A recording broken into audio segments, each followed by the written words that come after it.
My fellow citizens, at this hour, American and coalition forces are in the early stages of military operations to disarm Iraq, to free its people, and to defend the world from grave danger. On my orders, coalition forces have begun striking selected targets of military importance to undermine Saddam Hussein's ability to wage war. These are opening stages of what will be a broad and concerted campaign. More than 35 countries are giving crucial support, from the use of naval and air bases to help with intelligence and logistics to the deployment of combat units. Every nation in this coalition has chosen to bear the duty and share the honor of serving in our common defense. To all the men and women of the United States Armed Forces now in the Middle East, the peace of a troubled world and the hopes of an oppressed people now depend on you. That trust is well placed.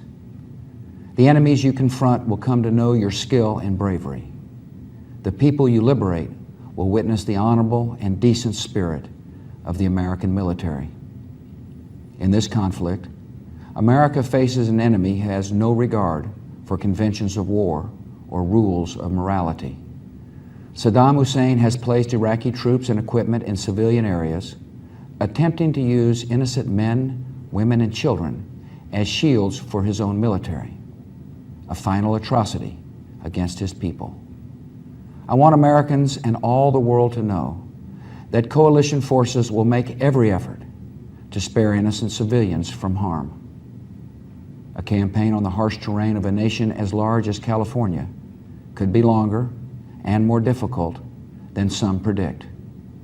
And helping Iraqis achieve a united, stable, and free country will require our sustained commitment. We come to Iraq with respect for its citizens, for their great civilization, and for the religious faiths they practice. We have no ambition in Iraq except to remove a threat and restore control of that country to its own people.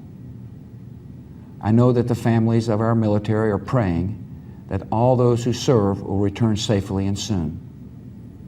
Millions of Americans are praying with you for the safety of your loved ones and for the protection of the innocent.